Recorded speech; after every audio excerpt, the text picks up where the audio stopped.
selamat datang. Namaku Rebecca Maisila Sabatini. Hari ini aku bakal bahas buku berjudul Pertaruhan Jiwa. Buku ini ditulis oleh George Simenon. Jadi alkisah pada suatu hari itu ada seorang pria nomor 11. Jadi orang-orang di penjara itu cuman punya dua jawaban mengenai akhir hidup mereka. Yaitu yang pertama adalah pemberitahuan gerasi, yang kedua itu adalah guillotine. Secara tiba-tiba listrik di penjara itu tuh semuanya padam, entah kenapa satu-satunya pintu sel yang terbuka itu cuma pintu selnya si nomor 11 ini. Nah, karena si pintu sel nomor 11 ini gak kekunci, nah si nomor 11 ini merasa, oh kayak ini saatnya aku pergi deh. Akhirnya dia keluar dari sel itu, dia menuju daerah atau kayak sesuatu yang sudah dipersiapkan, sudah dijanjikan. Jadi sebenarnya dia tuh menerima sepucuk surat yang berisikan, pada tanggal 15 Oktober pukul 2 pagi, pintu selmu akan terbuka dan petugasnya disibukkan di tempat lain. Harap ikuti jalan menurut denah tersebut. Dan dia menuju kayak sebuah dinding, di mana di dinding itu tuh sudah dipersiapkan tali tambang untuk dia keluar dari penjara tersebut. Namun, dia nggak tahu kalau sebenarnya semua tingkah lakunya itu diawasin sama 3 pasang mata, yaitu adalah komisaris Megre yang tadi aku bilang di awal, terus rekannya seorang Hakim Comelio, dan yang ketiga adalah direktur penjara tersebut, Gassi. Balik lagi, itu sebenarnya 3 orang ini itu tuh kayak berdebat panjang karena tiba-tiba gak tahu gimana si komisaris Megre ini tuh punya ide kayak, gimana kalau kita lepasin aja si Hertang ini. Loh, kok dilepasin? Nah, emang kenapa? Gak apa-apa dong, lepas tapi tetap kita awasin gitu. Jadi kayak bekerja sama kepolisian. Nah, tapi walaupun begitu, ide ini tuh ditentang banget sama teman-temannya si komisaris Megre ini. Kayak, buat apa sih, orang udah jelas dia pelakunya, kok hari dimana si Hertang ini dilepaskan itu sebenarnya hari dimana eksekusi mati dia ada. Tapi si komisaris Megre ini bilang kayak, udahlah percaya aja sama aku, sebut aja nih pertaruhan jiwa. Jadi ide ini termasuk gila, tapi kayak percaya aja sama aku. Setelah kejadian kabur tadi, si komisaris ini menyuruh 2 bawahannya, namanya Dufault sama Jean-Pierre. Dia menyuruh 2 orang itu untuk mengawasi gerak-gerik mungkin mencurigakan dari Hertang. Si komisaris ini pergi ke kantornya, yaitu berada di Quai des Ouvriers. Dia tuh membuka amplop tebal yang berisi berkas-bekas dari si Hertang itu. Nah, setelahnya komisaris ini nelpon si Jean-Pierre, terus kayak tanya gimana keadaan si Hertang. Baik-baik aja, dia mencurigakan. Jawabannya si Jean-Pierre adalah dia menyewa sebuah penginapan di atas cafe La Citonnette. Katanya si Jean-Pierre ini sejak awal dia datang di penginapan itu sampai keesokan harinya waktu si komisaris nelpon itu tuh dia tetap tidur. Nah, keesokan harinya komisaris nyewa sebuah kamar juga, losmen gitu, tepat di seberang cafe La Citonnette itu.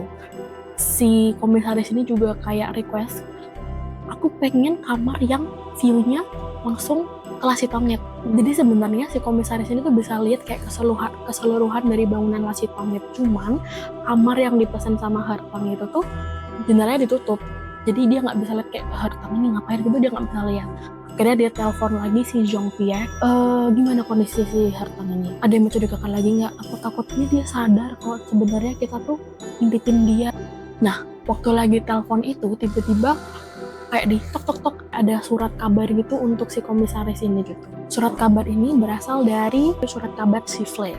Headline-nya itu adalah berisi Hertang kabur dari penjara pagi ini. Bingung kan?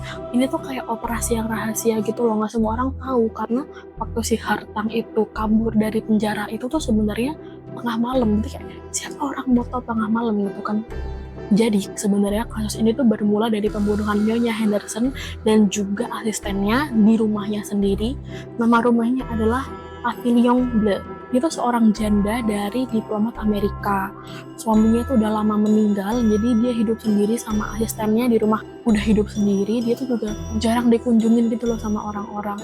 Satu-satunya orang yang ngunjungin dia itu adalah keponakannya, namanya William Crosby. Pada suatu pagi gitu, jam 2:30 subuh, tetangga tuh bilang, kayaknya tadi aku lihat ada kayak percikan cahaya gitu dari rumah Nyonya Henderson. Tapi karena tukang kebun dari Nyonya Henderson ini tuh baru ada shift pukul 6 pagi, jadi jasad Nyonya Henderson dan asistennya baru ditemukan jam 6 pagi. Jasad milik Nyonya Henderson itu begitu mengerikan karena penuh dengan luka tusukan. Nggak hanya satu tusukan, tapi berkali-kali tusukan. Nah, si koran si Flay ini tuh kayak menyebar dengan cepat. Si Hertang itu sudah bangun dari tidurnya, dia turun ke bawah ke bed di La Chitonguette itu tempat dia menginap, terus dia sarapan di situ. Nah, tanpa dia ketahui, ternyata di sebelah kanan itu ada koran si Flay. Tepat banget di sebelah kanannya. Si komisaris Maigret itu lihat dari teropongnya gitu kan, itu koran si Flay di sebelahnya si Hertang gitu. Nah, si komisaris ini telepon si Dufour itu, tolong itu dipinggirin korannya, jangan sampai si Hertang lihat, jangan sampai si Hertang baca gitu.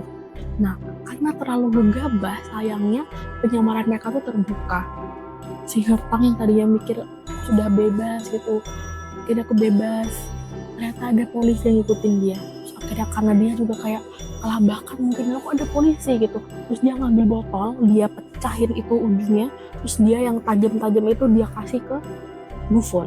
Nah, terus akhirnya Hertang berhasil kabur. Nah, kabar kaburnya si Hertang ini tuh sampai ke telinga Hakim Comelion. Sebenarnya dari awal Hakim Comelion itu kayak menentang banget, marah lah dia kan, kayak kok bisa kabur gitu kan, kok bisa kabur. Nah, si Comelion ini itu kayak ngancem si komisaris kayak, pokoknya aku nggak mau tahu, kamu udah harus dapet Hertang.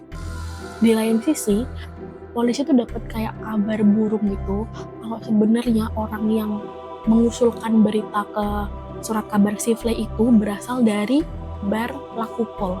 Nah, keesokan harinya komisaris itu mengunjungi bar itu dan nggak disangka-sangka dia bertemu dengan seseorang, William Crosby.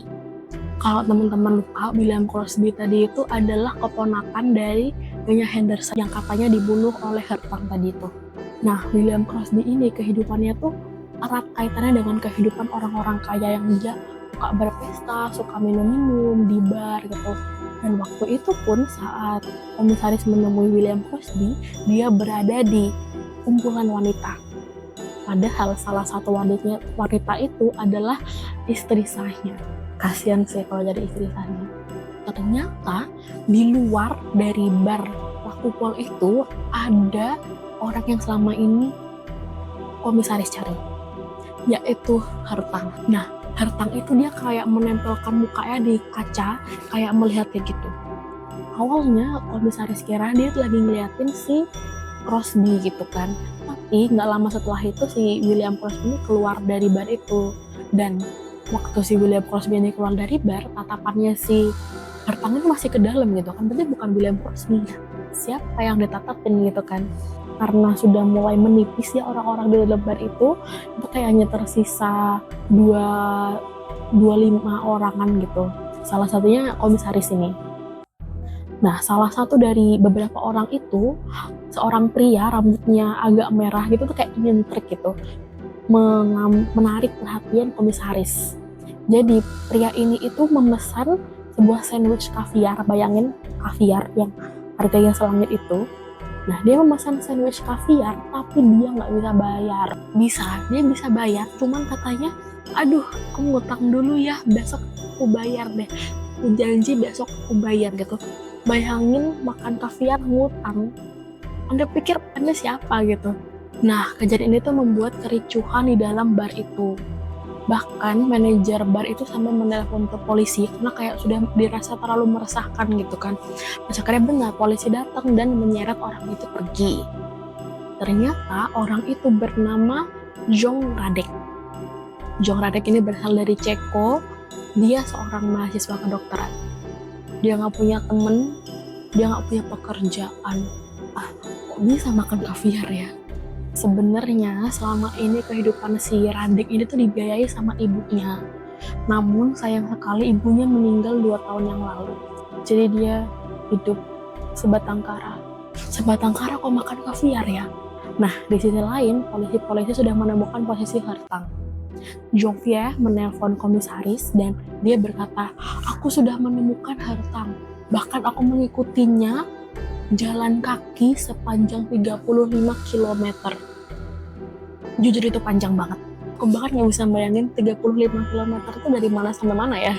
Nah, ternyata si Hertang dan Zhongfia itu jalan kaki selama 35 kilometer itu menuju ke rumah asal Hertang di Nendi. Nah, setelah mendengar kabar dari Zhongfia, sebenarnya komisaris itu pengen menemui Hertang dan Zhongfia secara langsung.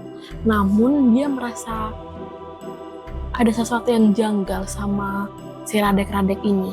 Akhirnya pagi-pagi itu komisaris menemui Radek di bar yang sama. Nah, baru juga duduk, tiba-tiba si Radek ini tuh berkata satu hal yang mengejutkan gitu. Akan sulit untuk memecahkan kasus ini. Kalian melewatkan banyak hal penting. Tapi jangan salah sangka, saya tidak ada hubungannya. Saya hanya seseorang yang memahami kedokteran dan kriminologi dengan baik. Nah, kata-kata si Radek ini tuh entah kenapa terdengar sok ikut campur gitu. Sok ikut campur masalah yang sebenarnya nggak ada kaitannya sama sekali sama si Radek ini. Karena mungkin komisaris juga kayak udah capek gitu, dia pengen cepet-cepet ketemu si Zhongfia sama Hertang. Si komisaris ini bilang kayak, oke Radek, kita akan bertemu lagi ya. Nah, akhirnya komisaris pergi ke kediaman si Hertang itu. Cuman kondisi Hertang tuh udah nggak bisa dibilang baik lagi. Karena sebenarnya sebelum si komisaris itu tiba di kediaman Hertang, si Hertang itu mencoba melakukan bunuh diri. Bunuh diri itu sayangnya berhasil. Hertang kehilangan nyawanya, ditemukan oleh ibunya sendiri. Ibunya saat itu melihat komisaris Maigret dan sangat marah. Dan komisaris sendiri merasa dirinya bersalah karena secara tidak langsung dia sudah menghilangkan nyawa si Hertang tersebut. Nah, karena dihantui oleh rasa bersalah itu, akhirnya komisaris pergi dari kediaman Hertang dan menuju kediaman Nyonya Henderson.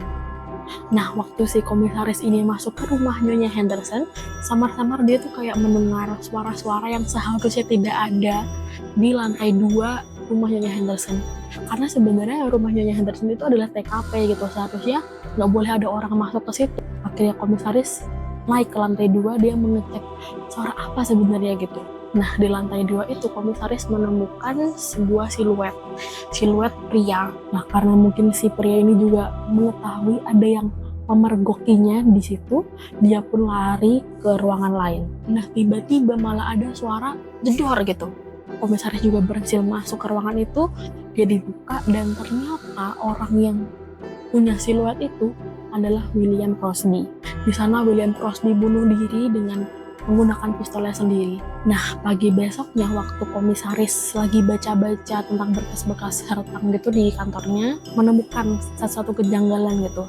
Akhirnya komisaris menelpon sebuah ekspedisi. Selama ini ada nggak ya surat yang ditujukan untuk pria bernama Radek? Nggak ada pak. Nggak ada yang namanya Radek. Oh ada sih, cuman udah dari 10 hari yang lalu. Oh iya, kalau pakai inisial gitu apa nggak? Oh ada inisialnya M.V.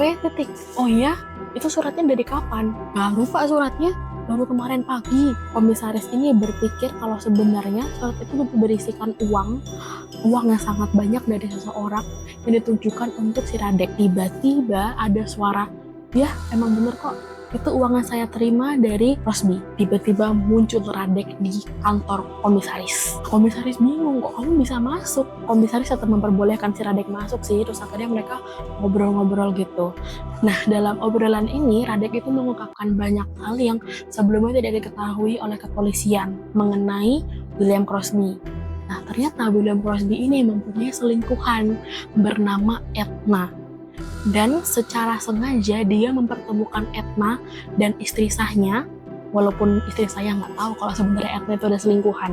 Fakta lainnya adalah Crosby itu mengincar harta kekayaan dari Nyonya Henderson, tantenya sendiri. Nah, setelah obrolan-obrolan itu, komisaris dan Radek akhirnya menghabiskan hari-hari mereka di bar. Pada jam 1 pagi, Ellen, istri sah dari Crosby itu tuh pergi dari bar itu secara diam-diam. Hal itu diikutin sama Radek dan juga komisaris. Radek dan komisaris itu mengikuti Ellen yang ternyata dia menuju ke rumah Nyonya Henderson. Agak lumayan lama Ellen berada di rumah Nyonya Henderson, sekitar 15 menit. Dia kembali dengan membawa sebuah benda sepanjang 30 cm yang ditutupi oleh shell-nya setelah diam-diam masuk ke dalam mobilnya. Setelah kepergian Ellen, akhirnya Radek dan juga komisaris masuk ke dalam rumah itu.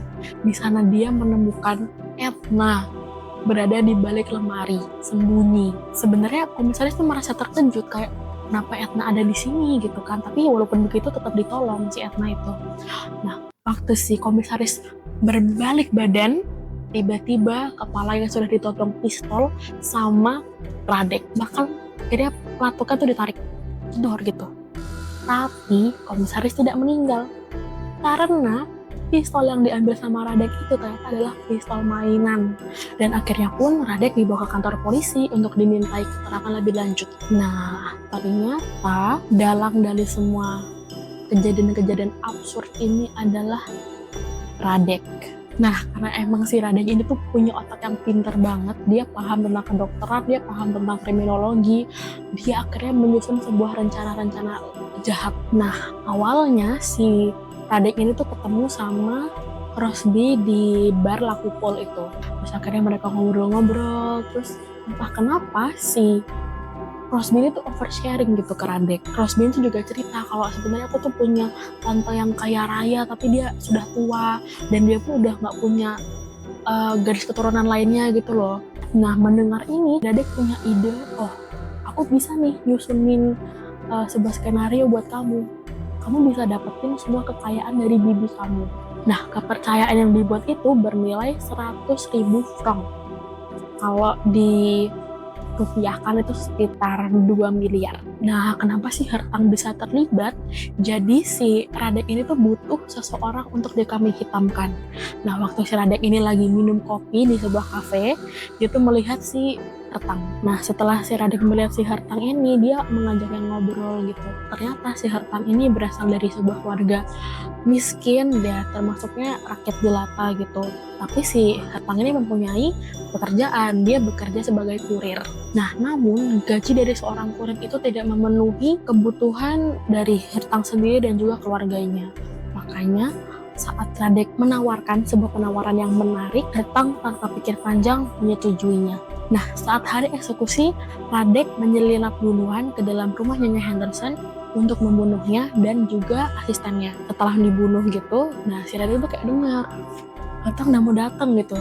Nah, jadi sebenarnya tugas Hertang itu adalah memastikan kalau mayat-mayat ini tuh sudah benar-benar mati. Dia tidak sadar kalau sidik-sidik jarinya itu bertebaran di dalam TKP. Nah, setelah memastikan bahwa mereka berdua benar-benar meninggal, akhirnya Hertang pergi dari rumah tersebut. Di luar rumah tersebut, dia bertemu dengan Radek. Namun, sifat Radek berubah dari biasanya. Dia sangat kejam dan bukan Radek yang biasanya. Dia berkata sebuah kalimat kepada Hertang. Kamu akan masuk penjara, Hertang. Tapi jangan khawatir, kamu tidak akan begitu lama di sana karena aku berjanji aku akan mengeluarkanmu dari penjara itu. Benar saja, Hertang benar-benar masuk penjara. Namun, janji Radek juga tak kunjung datang. Nah, akhir dari cerita, akhirnya Radek dihukum mati karena dia sudah mencampuri urusan polisi dan juga mengkaburkan banyak-banyak bukti. Akhirnya dijatuhkan hukuman mati, giyotin. Itu tadi cerita yang aku sampaikan ke teman-teman. Semoga teman-teman juga suka cerita ini sama seperti aku. Nah, kalau teman-teman penasaran, kalian bisa pinjem buku ini di IVI. Mungkin buat teman-teman yang emang hobinya baca-baca tentang detektif, kayak ngikutin Sherlock Holmes, ngikutin punyanya Agatha Christie gitu, pasti bakal suka sih. Nah, sebenarnya dari buku ini juga aku kayak mengambil sebuah kesimpulan atau makna gitu. Sebenarnya keadilan itu tuh sangat susah dicapai gitu. Bahkan harus mengkorbankan satu nyawa tidak bersalah milik Hertang. Menurutku Hertang tidak pantas mendapatkan hal itu sama sekali. Ya, cukup sekian. Aku harap teman-teman menyukainya. Bye-bye!